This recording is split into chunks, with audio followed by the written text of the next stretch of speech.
各位大家好，我係 Darius， 今日就繼續講 G.O 嘅故事。喺戰場 ，LGO 斬向3人 ，DK 佢哋趁機逃走。喺另一方面 ，Swords 表明自己真正嘅目的，想成為王，並推開 Wooloo。Ola 都被吸返力量。雖然海東被命令解決佢哋，但係先俾返佢哋裝唔嘅 Watch。喺日關頭 ，G.O 佢哋救咗佢哋，用上 Maximum Time Break 同 Exit Time Burst 打敗 Adelaide。喺城堡 ，Swords 解釋皇族當時居然選擇閱讀成為繼承人，而唔係力量強大嘅自己，所以當時奪取咗佢嘅記憶，放逐咗佢去其他嘅時空。講完就吸取佢嘅力量。Woods 講到帶咗閱讀離開。喺朝九晚五堂，莊唔等人決定先解決加古川，之後再處理 Swords。LGO 變身，4人都各自變身。關都 G.O 斬擊異類騎士。DK 用上假的格拉到 Blast 同 Slash 解決，但係突然俾 DN 暫停咗時間，俾 Swords 吸收咗力量。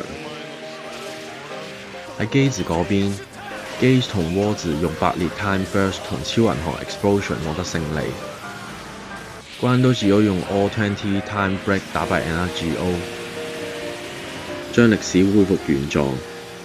之後，臭海瑤抵達咗呢個時空，通知Gage要佢同閱讀返到未來。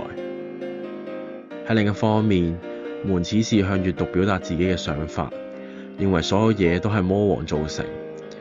Swords 只係利用呢件事達到自己嘅目的。喺朝九晚五堂 ，Wooloo 佢哋求助莊唔保護，之後大家和樂融融咁樣做大阪燒。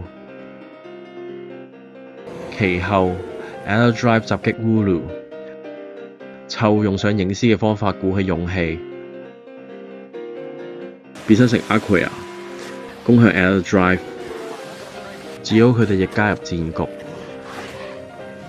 G.O 同 Gage 用上必殺技打贏 L-Drive， 變身者居然係 Ola。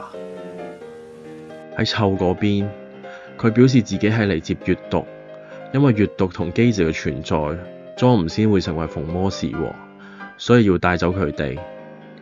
返到戰場 ，Swords 變身成 LDK， 用極光帷幕帶走咗 G.O， 轟炸佢哋，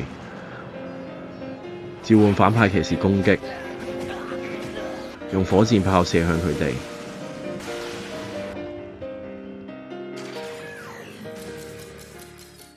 以上就係今日G.O嘅故事。